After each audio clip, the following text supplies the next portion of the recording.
Hello friends, मेरे इस YouTube channel पे आप लोगों का स्वागत है। आज हम लोग दिल्ली सल्तनत के जितने भी एमसीक्यू ऑब्जेक्टिव प्रश्न होंगे हम लोग उनको करेंगे। और मैंने बताया था कि इनको पार्ट 1 और पार्ट 2 में डिवाइड करके बताया जाएगा, क्योंकि दिल्ली सल्तनत बड़ा शासनकाल था। इसलिए हमने 50-50 एमसीक्यू ऑब्जेक्टिव लाए हैं। ये पार्ट 1 हो गया, ये आपका पार्ट 1 हो गया, जिसमें कि 50 एमसीक्यू ऑब्जेक्टिव करवाएंगे। उसके बाद अगले वीडियो में आपका पार्ट 2 आएगा, जिसमें 50 एमसीक्यू ऑब्जेक्टिव प्रश्न करवाए जाएंगे। और वो सारा का सारा एनसीईआरटी के आधार पर तैयार किया जाता है एमसीक्यू ऑब्जेक्टिव प्रश्न। और मैंने पिछली वीडियो में आप लोग को पूरा चैप्टर कंप्लीट करवा चुका हूँ। दिल्ली सल्तनत में जितने भी वंश थे, आप लोग का 5 वंश था: गुलाम वंश, खिलजी वंश, तुगलक वंश, सैयद वंश और लोदी वंश। इन सभी वंश को मैंने अच्छे तरीके से पूरे डिटेल में पढ़ाया हूँ। आप लोग पिछली वीडियो में जाके पूरे अच्छे तरीके से पढ़ सकते हैं चैप्टर को। और उस चैप्टर को पढ़ने के बाद आप लोग यहाँ पे एमसीक्यू लगाइए। उसके बाद आप लोग का एक भी प्रश्न यहाँ से गलती नहीं होगा। तो मैं आशा करता हूँ आप लोग इस बात को समझ चुके हैं। और जो लोग इस चैनल पे नए हैं, आप लोग इस चैनल को जरूर से जरूर सब्सक्राइब कर लें। और ये पूरा का पूरा एनसीईआरटी के आधार पे बनाया जाता है जितना भी कंटेंट है, इसलिए आप लोग अच्छे से इसका एनालिसिस कीजिए। चलिए पहला क्वेश्चन देखते हैं। पहला क्वेश्चन है, दिल्ली सल्तनत का शासनकाल कब से कब तक रहा? तो 1206 से 1526, या 1250 से 1550, या 1200 से 1500, या 1190 से 1526। तो इसका सही आंसर क्या हो जाएगा? इसका सही आंसर हो जाएगा ऑप्शन नंबर ए, 1206 ईस्वी से लेकर 1526 ईस्वी तक दिल्ली सल्तनत का काल रहा था। और आप लोग को पता होगा कि 1526 ईस्वी में ही किसका युद्ध हुआ था? 1526 ईस्वी में पानीपत का युद्ध हुआ था। और यही अंतिम युद्ध था जिसमें कि दिल्ली सल्तनत का समापन हुआ। इसमें किनके किनके बीच हुआ था? तो बाबर थे और इब्राहिम लोदी के बीच वो युद्ध हुआ था। मैंने चैप्टर में पूरे डिटेल से बताया, आप लोग चैप्टर को जरूर पढ़िएगा। बाबर और इब्राहिम लोदी के बीच युद्ध हुआ था, जिसमें इब्राहिम लोदी की मृत्यु हो जाती है और बाबर की जीत होती है, जिसके बाद जो है बाबर मुगल वंश की स्थापना कर देते हैं। और इब्राहिम लोदी की मृत्यु हो जाती है, इसके बाद दिल्ली सल्तनत का काल यहीं पे समाप्त हो जाता है। ठीक है, तो आप कब हुआ था? तो 1526 में था। आप लोग जान गए कि 1206 से 1526 ईस्वी तक किसका शासनकाल था? तो दिल्ली सल्तनत का शासनकाल था। ऑप्शन नंबर ए। अगला प्रश्न देखते हैं। दिल्ली सल्तनत में कुल कितने राजवंशों ने शासन किया? दिल्ली सल्तनत में कुल 5 शासन किया। कुल कितने? इसमें था गुलाम वंश, 5 का नाम मैं बता दे रहा हूँ: गुलाम वंश, खिलजी वंश, तुगलक वंश, सैयद वंश, लोदी वंश। ठीक है, तो आप लोग इसे ध्यान में रखिए: गुलाम वंश, खिलजी वंश, तुगलक वंश, सैयद वंश और लोदी वंश। तो यहाँ पे क्वेश्चन है, दिल्ली सल्तनत में कुल कितने राजवंशों ने शासन किया? तो 5 राजवंशों ने। Option number B. अगला प्रश्न देखते हैं। और 5 में कौन कौन थे? तो गुलाम, खिलजी, तुगलक, सैयद, लोदी। इसे ध्यान में रखिएगा। अगला प्रश्न देखते हैं। सबसे लंबी अवधि तक किस राजवंश ने शासन किया? मतलब सबसे ज्यादा तक शासन कौन से वंश ने किया था? खिलजी वंश ने किया था, या तुगलक वंश ने, या लोदी वंश, या गुलाम वंश? इसका सही आंसर क्या हो जाएगा? इसका सही आंसर हो जाएगा ऑप्शन नंबर सी, सबसे ज्यादा तक तुगलक वंश ने शासन किया था। ठीक है, सबसे ज्यादा समय कौन किया था? तुगलक वंश शासन किया था। और यहीं पर अगर सबसे कम पूछा जाए तो खिलजी वंश हो जाएगा। सबसे कम में खिलजी और सबसे ज्यादा में तुगलक। चलिए अगला प्रश्न देखते हैं। सल्तनत काल में सबसे कम समय तक की, देखिए ये प्रश्न भी आ गया, शासन सबसे कम तो खिलजी था। Option number B. अगला प्रश्न देखते हैं। गुलाम वंश 1206 से 1290 ईस्वी तक का संस्थापक कौन था? मतलब गुलाम वंश जब स्टार्ट हुआ दिल्ली सल्तनत में ही सबसे पहला वंश कौन था? गुलाम वंश। तो गुलाम वंश का जो शासन काल था 1206 से 1290, इसका संस्थापक कौन था? मतलब सीधा सा सवाल है, गुलाम वंश का संस्थापक कौन था? इसका सही आंसर क्या हो जाएगा? इल्तुतमिश, बलबन, या आराम शाह, या कुतुबुद्दीन ऐबक? इसका सही आंसर आ जाएगा option number B, Qutubuddin Aibak. आप लोग ध्यान में रखिएगा। आगे देखते हैं। कुतुबुद्दीन ऐबक ने अपनी प्रथम राजधानी कहाँ बनाई? कुतुबुद्दीन ऐबक जब गुलाम वंश की स्थापना करते हैं तो सबसे पहली राजधानी कहाँ बनाती है? दिल्ली बनाते हैं, या अजमेर, या लाहौर, या मुल्तान? इसका सही आंसर क्या हो जाएगा? इसका सही आंसर हो जाएगा ऑप्शन नंबर बी। अगला प्रश्न देखते हैं। प्रसिद्ध 2.5 दिन का झोपड़ा जो मस्जिद कहा स्थित है, मतलब ये जो 2.5 दिन का झोपड़ा जिसे कहा जाता है, ये एक प्रकार का क्या था? एक प्रकार का मस्जिद था। क्या था? एक प्रकार का मस्जिद। और ये कहाँ पे है, तो दिल्ली में है या अजमेर में है या लाहौर में है या आगरा में है। तो इसका सही आंसर क्या हो जाएगा, इसका सही आंसर हो जाएगा ऑप्शन नंबर सी, या अजमेर में है। कहाँ पे है, तो अजमेर में है। अगला प्रश्न देखते हैं। 2.5 दिन का झोपड़ा किस प्राचीन संरचना को तोड़कर बनाया गया था। 2.5 दिन का झोपड़ा जहाँ पे बनाया गया, वहां पहले क्या था, मतलब किसको तोड़ करके बनाया गया। बौद्ध मठ को तोड़ के बनाया, जैन मंदिर को, या संस्कृत विद्यालय को, या राजपूत महल को।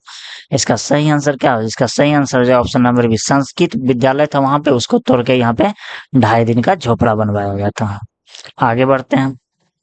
दिल्ली में कुतुब मीनार का निर्माण किसने प्रारंभ करवाया था। दिल्ली में जो है कुतुब मीनार का निर्माण किसने प्रारंभ करवाया था। इल्तुतमिश, या फिरोज शाह तुगलक, या कुतुबुद्दीन ऐबक, या बलबन।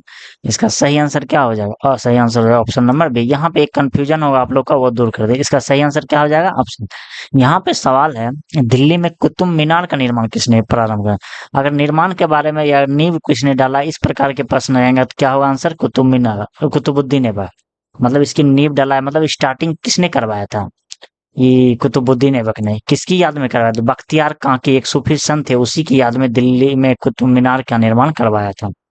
ठीक है, कुतुबुद्दीन ऐबक। यहीं पे अगर पूछा जाएगा सवाल में आप लोग को, तो कुतुब मीनार का निर्माण को पूरा किसने करवाया था, मतलब पूरा कंप्लीट किसने बनवाया था, तो उसका सही आंसर हो जाएगा इल्तुतमिश। ठीक है, और यही पूछा जाएगा अगर सवाल कि कुतुब मीनार का मरम्मत किसने करवाया था आगे चल के, तो उसका सही आंसर क्या हो जाएगा, फिरोज शाह तुगलक हो जाएगा। ठीक है, इस बात को आप लोग ध्यान में रखिएगा। आगे बढ़ते हैं। कुतुब मीनार किसकी स्मृति में बनवाई गई थी, मतलब कुतुब मीनार किसकी स्मृति, मतलब किसकी यादगार में बनवाई गई थी। निजामुद्दीन औलिया, सलीम चिश्ती, कुतुबुद्दीन बख्तियार काकी, या मोइनुद्दीन चिश्ती। इसका सही आंसर क्या हो जाएगा, इसका सही आंसर हो जाएगा option number B, Qutubuddin Bakhtiyar Kaki की याद में बनवाया गया था। ठीक है, इस प्रकार की बातें ध्यान में रखिए। 1210 ईस्वी में चौगान पोलो जिसको बोलते हैं, खेल खेलते समय घोड़े से गिरकर किसकी मृत्यु हो जाती है। मतलब जो है कि चौगान खेल खेलते समय किसी घोड़े से गिरकर किसकी मृत्यु हो जाती है 1210 में। इल्तुतमिश की, कुतुबुद्दीन ऐबक की, आराम शाह की, या रुकनुद्दीन की। इसका सही आंसर क्या हो जाएगा, इसका सही आंसर हो जाएगा option number C, Qutubuddin Aibak की घोड़े से गिरकर मौत हो जाती है, जो कि चौगान खेल खेल रहे थे उसी टाइम इसकी गिरकर मृत्यु हो जाती है। आगे देखते हैं अगला प्रश्न। कुतुबुद्दीन ऐबक को उसकी दानशीलता के कारण क्या कहा जाता है, मतलब कुतुबुद्दीन ऐबक को क्या उपाधि दिया गया था उनकी जनता के द्वारा, मतलब दानशीलता, मतलब दान ज्यादा करता था ये कुतुबुद्दीन ऐबक, तो इसको क्या कहा गया, जिल्ले इलाही, हजारा दिनारी, या लाख बख्श, या तुतिये हिंद। इसका सही आंसर क्या हो जाएगा, इसका सही आंसर हो जाएगा ऑप्शन नंबर बी, इसे लाख बख्श की उपाधि दिया गया था जनता के द्वारा, क्योंकि ये सबसे ज्यादा दान किए थे। अगला प्रश्न देखते हैं। कुतुबुद्दीन ऐबक के दरबार का मुख्य विद्वान लेखक कौन था, मतलब कुतुबुद्दीन ऐबक के दरबार में मतलब विद्वान भी था, लेखक कौन सबसे ज्यादा, मतलब यहाँ के विद्वान के रूप में उसे समझा जाता था, तो उसके लेखक का नाम क्या था कुतुबुद्दीन ऐबक के दरबार में। हसन निजामी, अमीर खुसरो, या मिनहास उस सिराज, या अल बरूनी। इसका सही आंसर क्या हो जाएगा, इसका सही आंसर हो जाएगा option number A, Hasan Nizami थे, हसन निजामी। अगला प्रश्न देखते हैं। कुतुबुद्दीन ऐबक की मृत्यु के बाद गद्दी पर कौन बैठा, मतलब कुतुबुद्दीन ऐबक के बाद गद्दी पर कौन बैठाता है, इल्तुतमिश, बलबन, या आराम शाह, या रजिया सुल्तान।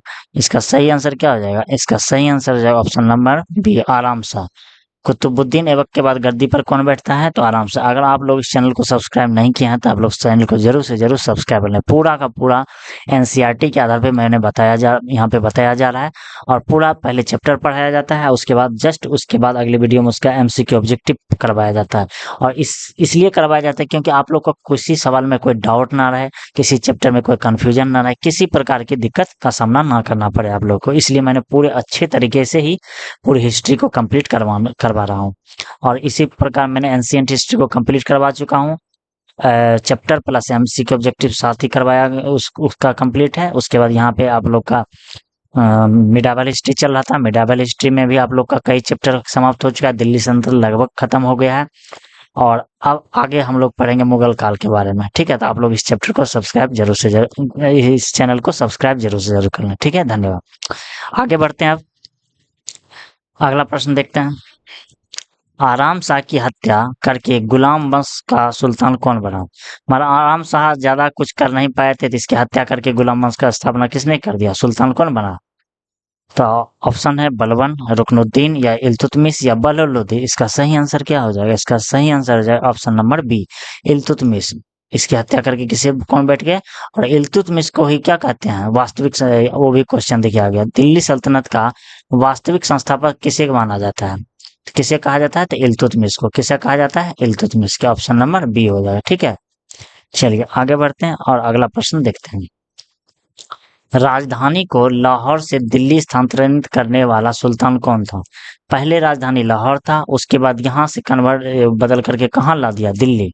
तो इसने यह काम कौन किया? कौन से राजा? कुतुबुद्दीन ऐबक या बलबन किया था या इल्तुतमिश या इब्राहिम लोदी?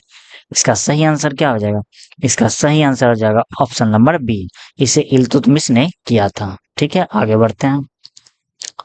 तुर्क ए चहलगानी या चालीसा दल का गठन किसने करवाया था? ठीक है, तुर्क ए चहलगानी क्या था? इसमें 40 संगठन हुआ था, 40 तुर्की लोग बैठे रहते थे, वही डिसीजन दिया करते थे कि किस प्रकार की आगे की रणनीति बनाई जाएगी। तो इस प्रकार के, हालांकि मैंने चैप्टर में पूरे, जब ये चैप्टर पढ़ा रहा था दिल्ली सल्तनत में, तो मैंने पूरे डिटेल में बताया है गुलाम वंश में। ठीक है, आप लोग जाके जरूर से जरूर देखें। तो चहलगानी दल का गठन किसने करवाया था? तो कुतुबुद्दीन ऐबक या रजिया या इल्तुतमिश या बलबन? इसका सही आंसर क्या हो जाएगा? इसका सही आंसर हो जाएगा ऑप्शन नंबर बी, इल्तुतमिश ने गठन किया था। अगला प्रश्न देखते हैं। चंगेज खां किस फारसी शासक का पीछा करते हुए भारत सीमा पर आया था? जलालुद्दीन मंगबरनी या रामचंद्र का पीछा करते हुए या मलिक काफूर या नुसरत खान? मतलब चंगेज खां किसका पीछा करते हुए भारत की सीमा तक आ गया था? तो इसका सही आंसर हो जाएगा ऑप्शन नंबर ए। ऑप्शन नंबर ए कौन है? तो जलालुद्दीन मंगबरनी का पीछा करते हुए ये चंगेज खां आ गया था, भारत की सीमा था। अगला प्रश्न देखते हैं। इल्तुतमिश ने 1227 ईस्वी में किसकी मदद से बंगाल पर विजय प्राप्त किया? तो बलबन की मदद से, रुकनुद्दीन की मदद से या नसीरुद्दीन महमूद की मदद से या हसन निजामी की मदद से? इसका सही आंसर क्या हो जाए? इसका सही आंसर हो जाए option number B, Nasiruddin Mahmud की वजह से। नसीरुद्दीन महमूद कौन था? ये बेटा था किसका? यही इल्तुतमिश का क्या था? बेटा था। ठीक है, इस बात को ध्यान में रखिए। इसी की मदद से ये जाकर क्या किया? बंगाल पर पूरा विजय प्राप्त कर लिया था। अगला प्रश्न देखते हैं। प्रसिद्ध ऐतिहासिक पुस्तक जो है तबकात ए नासरी, प्रसिद्ध ऐतिहासिक पुस्तक है तबकात ए नासरी के लेखक कौन है? तो क्या है? हसन निजामी है या अमीर खुसरो है या मिनहास उस सिराज जी हैं या अलबरूनी है? तो इसका सही आंसर क्या हो जाए? इसका सही आंसर हो जाए ऑप्शन नंबर बी, मिनहास उस सिराज थे। कौन थे? मिनहास उस सिराज। अगला प्रश्न देखते हैं। दिल्ली सल्तनत में चांदी का टंका और तांबे का जीतल किसने चलाया था? मतलब दिल्ली सल्तनत में जो है चांदी का टंका, टांका किसको बोला था? चांदी को। और तांबे का किसको बोला था? जीतल को। मतलब किसने चलाया था? कुतुबुद्दीन ऐबक ने या बलबन ने या इल्तुतमिश ने या अलाउद्दीन खिलजी ने? तो इसका सही आंसर क्या हो जाएगा? इसका सही आंसर हो जाएगा ऑप्शन नंबर बी, इल्तुतमिश ने चलाया था। अगला प्रश्न देखते हैं। सल्तनत काल में इक्तादारी व्यवस्था की शुरुआत किसने की थी? सल्तनत काल में इक्तादारी व्यवस्था की शुरुआत किसने की थी? तो ऑप्शन है कुतुबुद्दीन ऐबक, बलबन, इल्तुतमिश या फिरोज तुगलक। इसका सही आंसर क्या हो जाएगा? इसका सही आंसर हो जाएगा ऑप्शन नंबर बी, इल्तुतमिश ने किया था इक्तादारी व्यवस्था की शुरुआत। अगला प्रश्न देखते हैं। दिल्ली के सिंहासन पर बैठने वाले प्रथम और अंतिम मुस्लिम महिला कौन थी? मतलब दिल्ली के जो सिंहासन पर बैठने वाली प्रथम और अंतिम महिला कौन सी थी? तो चांद बीबी थी या नूरजहां थी या रजिया सुल्तान थी या मुमताज महल थी? इसका सही आंसर क्या होगा? इसका सही आंसर हो जाएगा ऑप्शन नंबर बी, दिल्ली की गद्दी पर बैठने वाली पहली और अंतिम महिला कौन थी? तो रजिया सुल्तान थी। इस बात को आप लोग ध्यान में रखिए। अगला प्रश्न है कि रजिया सुल्तान राज दरबार में पुरुषों के सम्मान क्या पहनकर आती थी? मतलब रजिया सुल्तान जो है जब दरबार में आती थी, जब एंट्री करती थी, तो पुरुषों के सम्मान क्या पहनकर आती थी? पुरुष की तरह दिखने लगती थी, वो क्या पहन के आती थी? इसका ऑप्शन देखते हैं। शेरवानी पैजामा या जामा पगड़ी या अंग परखा धोती या कुबा कुल्हा? इसका सही आंसर क्या हो जाए? इसका सही आंसर हो जाए ऑप्शन नंबर बी, कुबा और कुल्हा। कुबा का मतलब होता है टोपी, टोपी, तिरछी टोपी, ठीक है, तिरछी टोपी पहन के आती थी। अब कुल्हा का मतलब होता है कोट पैंट, कुल्हा का मतलब होता है कोट पैंट। यह तिरछी टोपी और कोट पैंट पहन करके आती थी, कहाँ पे, अपने दरबार में। तो कुबा का मतलब समझ गया और कुल्हा का मतलब ये आप लोग समझ गए, ठीक है। तो अब अगला प्रश्न देखते हैं, अगला प्रश्न देखते हैं। अगला प्रश्न है, रजिया सुल्तान को बंदी बनाने वाला भटिंडा का सूबेदार कौन था? मतलब रजिया सुल्तान का जो है मतलब बंदी बना लिया था, वह भटिंडा का था। सूबेदार कौन था? मलिक याकूत था, या बलबन था, या अल्तुनिया था, या बहराम शाह था? इसका सही आंसर क्या हो जाएगा? इसका सही आंसर हो जाएगा ऑप्शन नंबर बी, अल्तुनिया। मतलब इस समझिए क्वेश्चन को कि ये रजिया सुल्तान जब गई थी विद्रोह को दबाने के लिए, तो वहीं पे क्या किया गया था, इसको भटिंडा के का सूबेदार अल्तुनिया जो था, इसको क्या कर लिया था, रजिया सुल्तान को बंदी बना लिया था। तो आप लोग समझ चुके हैं, इसका सही आंसर हो जाएगा option number B, Altunia. Razia Sultan ने बंदी बनने के बाद किससे विवाह किया था? अगर बंदी बन गया तो वहां से छुटकारा पाने के, वहां से निकलने के लिए किससे विवाह किया? मलिक याकूत से, या बलबन से, या अल्तुनिया से, या बहराम शाह से? इसका सही आंसर क्या हो जाए? इसका सही आंसर हो जाएगा ऑप्शन नंबर बी, इन्होंने अल्तुनिया से शादी कर लिया। अगला प्रश्न देखते हैं। 1240 ईस्वी में हरियाणा के किस स्थान पर रजिया की हत्या कर दी गई? 1240 ईस्वी में हरियाणा के किस स्थान पर रजिया सुल्तान की हत्या करवा दी गई? पानीपत में, या करनाल में, या कैथल में, या हिंसार में? इसका सही आंसर क्या हो जाएगा?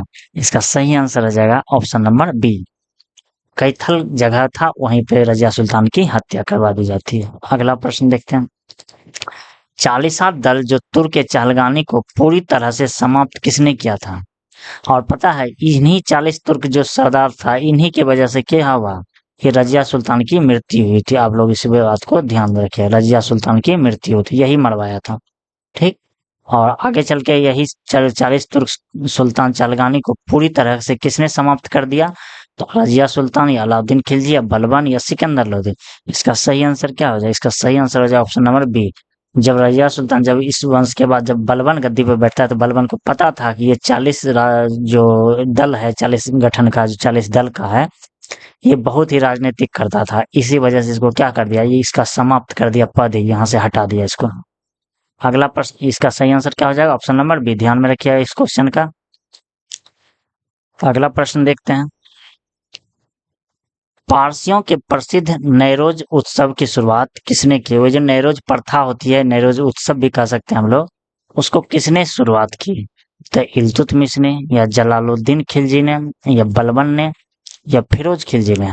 इसका सही आंसर क्या हो जाएगा? इसका सही आंसर हो जाएगा ऑप्शन नंबर बी।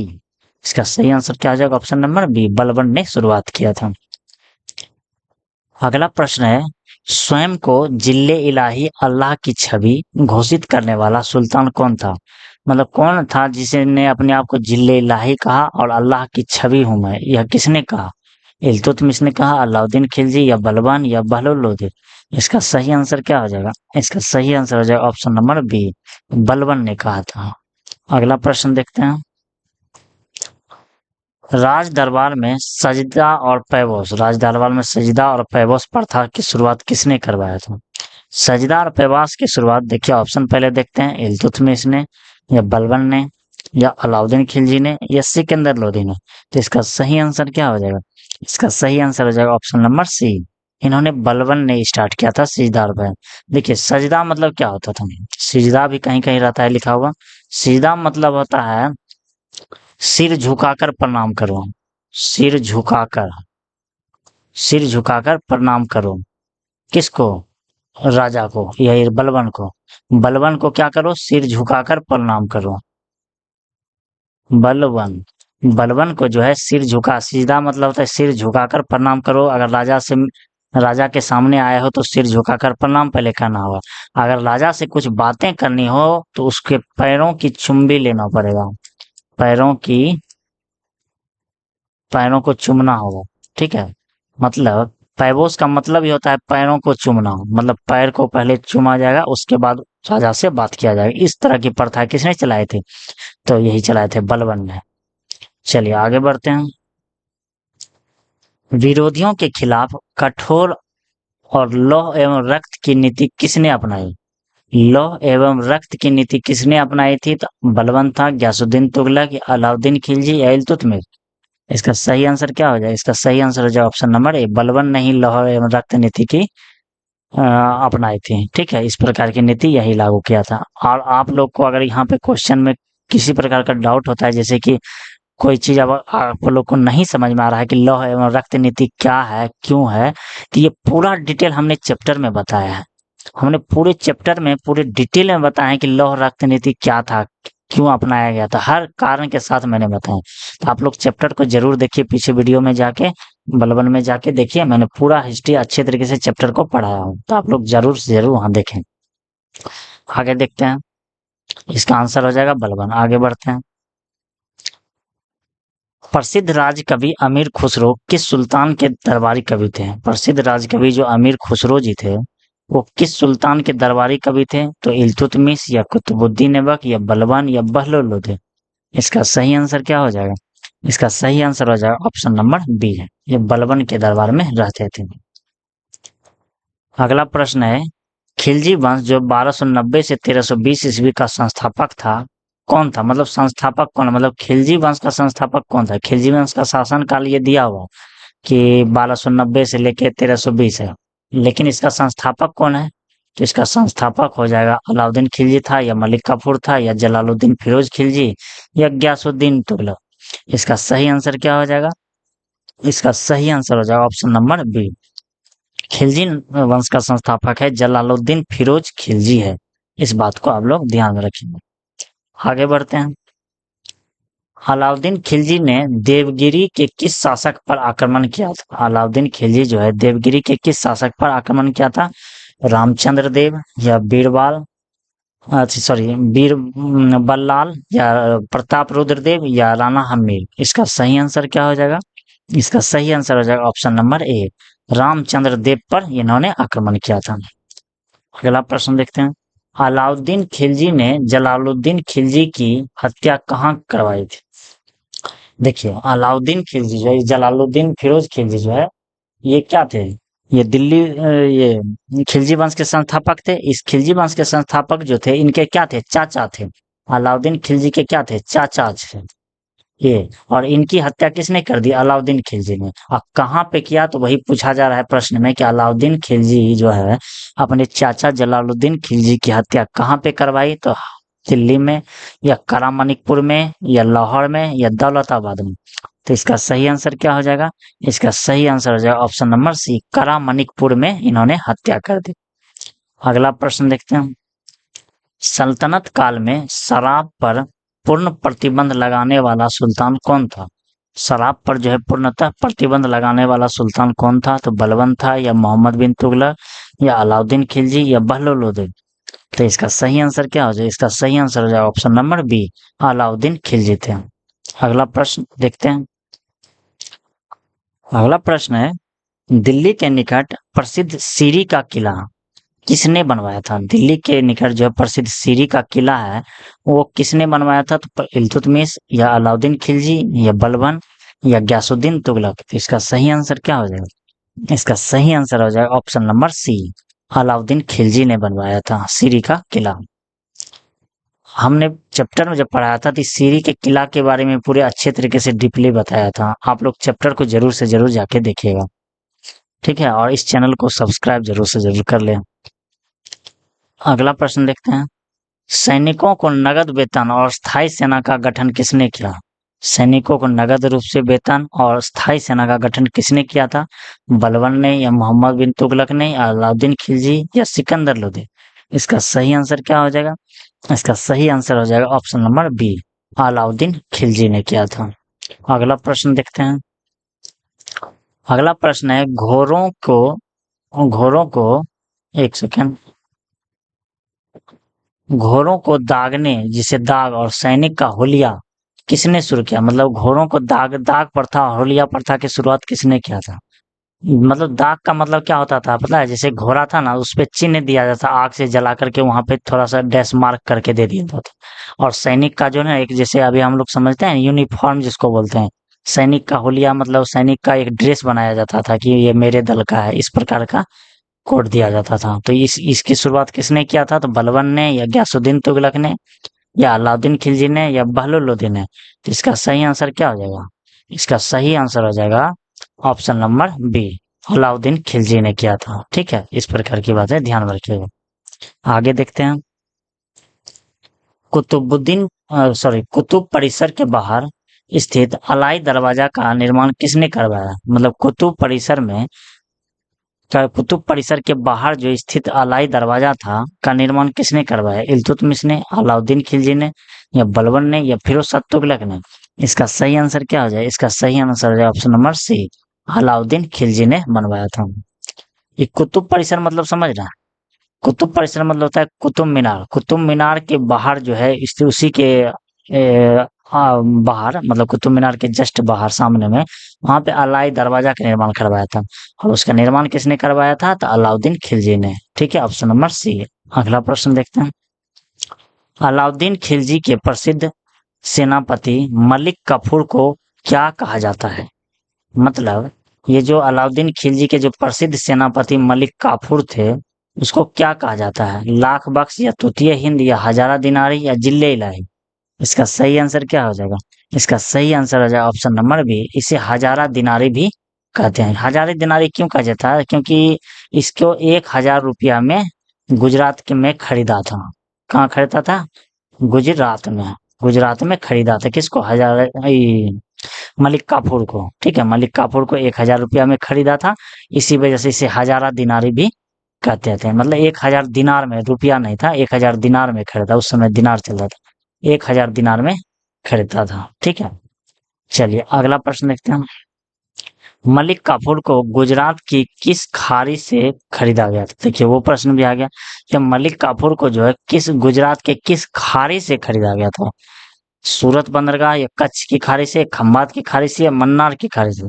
इसका सही आंसर क्या होगा? इसका सही आंसर जो ऑप्शन नंबर बी, इसे खंभात की खाड़ी जो गुजरात में पड़ता है, वहीं से मलिक काफूर को खरीदा था 1000 में। ठीक है, तो इसका आंसर हो जाएगा ऑप्शन नंबर बी। अगला प्रश्न देखते हैं। तुगलक वंश जो 1320 से 1414 ईस्वी तक रहा, इसकी स्थापना किसने की? गयासुद्दीन तुगलक या फिरोज शाह तुगलक या मोहम्मद बिन तुगलक या नसरुद्दीन महमूद। तो इसका सही आंसर क्या हो जाएगा? इसका सही आंसर हो जाएगा ऑप्शन नंबर ए, इसे गयासुद्दीन तुगलक ने खरीदा था। ठीक है, आगे देखते हैं। कृषि विकास हेतु दीवान ए अमीर को ही विभाग की किसने बनाया? मतलब कि जो है दीवान ए अमीर को ही जो विभाग है उसको किसने बनवाया था? जिसको बनवाया था गयासुद्दीन तुगलक या फिरोज शाह तुगलक या मोहम्मद बिन तुगलक या अलाउद्दीन खिलजी। तो इसका सही आंसर क्या हो जाए? इसका सही आंसर है ऑप्शन नंबर बी, मोहम्मद बिन तुगलक ने बनाया। मोहम्मद बिन तुगलक ने इसको निर्माण इसलिए करवाया था क्योंकि एक जांच कमेटी इसमें बनाई गई थी। इसमें एक टीम बनाया गया, इसमें एक टीम का निर्माण करवाया गया था जिसमें कि जांच गया था कि उस समय अकाल पड़ा था, सुखाड़ हो गया था सबसे ज्यादा। तो उसी का जानकारी लेने के लिए इन्होंने एक टीम का गठन किया कि लोगों ने क्या किया, किसान ने कर देने से मना कर दिया था, तो इससे विद्रोह हो रहा था। और किसान का कहना था कि यहाँ पे अभी सुखाड़ आ गया है तो हम कर नहीं चुका पाएंगे। तो इस वजह से इसकी जानकारी लेने के लिए इन्होंने दीवान ए अमीर कोही का विभाग के गठन किया, जिसमें कई सारे टीम भेजे थे और इसकी जानकारी मोहम्मद बिन तुगलक ने लिया था इसी से। ठीक है, तो आगे देखते हैं। प्रसिद्ध मोरक्को यात्री इब्न बतूता जो है, मोरक्कन नहीं होता है, मोरक्को यात्री, प्रसिद्ध मोरक्को यात्री इब्न बतूता किसके काल में भारत आया था? प्रसिद्ध मोरक्को यात्री इब्न बतूता किसके काल में भारत आया था? गयासुद्दीन तुगलक या फिरोज शाह तुगलक या मोहम्मद बिन तुगलक या सिकंदर लोधी। इसका सही आंसर क्या हो जाएगा? इसका सही आंसर हो जाएगा ऑप्शन नंबर बी, मोहम्मद बिन तुगलक के शासनकाल में कौन आया था? मोरक्को यात्री इब्न बतूता। ध्यान में रखना है। आगे बढ़ते हैं। ब्राह्मणों पर भी जजिया कर लगाने वाला पहला सुल्तान कौन था? ब्राह्मणों पर भी जजिया कर लगाने वाला पहला सुल्तान कौन था? अलाउद्दीन खिलजी या मोहम्मद बिन तुगलक या फिरोज शाह तुगलक या बलबन। तो इसका सही आंसर क्या हो जाएगा? इसका सही आंसर हो जाएगा ऑप्शन नंबर बी, इन्होंने, फिरोज शाह तुगलक ने ब्राह्मणों पर भी क्या कर दिया? जजिया कर लगाया। और जजिया कर आप लोग को पता होगा कि गैर मुस्लिमों पर लिया जाने वाला कर था, लेकिन ब्राह्मण, छोटे बच्चे, बूढ़ी औरत सब पे छूट था। ठीक है, लेकिन ब्राह्मणों पे भी ये कर लिए कौन? फिरोज शाह तुगलक। अगला प्रश्न देखते हैं। आगरा शहर की स्थापना 1504 ईस्वी में किस सुल्तान ने की? आगरा शहर की स्थापना किसने की थी? तो बहलोल लोदी, इब्राहिम लोदी, सिकंदर लोदी या फिरोज शाह तुगलक। तो इसका सही आंसर क्या हो जाएगा? इसका सही आंसर हो जाएगा option number B, Sikandar Lodi ने आगरा शहर की स्थापना की। अगला प्रश्न देखते हैं।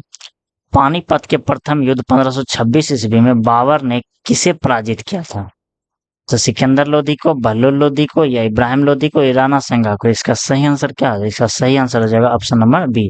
आपको हमने 50 के 50 एमसीक्यू ऑब्जेक्टिव करवा दिए हैं और ये पार्ट 1 है, ठीक है, ये पार्ट 1 है और पार्ट 2 में भी 50 एमसीक्यू लाऊंगा। इसको कंप्लीट करवाने के बाद आप लोग का चैप्टर के साथ साथ एमसीक्यू ऑब्जेक्टिव भी आप लोग का दिल्ली सल्तनत का कंप्लीट हो जाएगा, ठीक है। दिल्ली सल्तनत क्या हो जाएगा?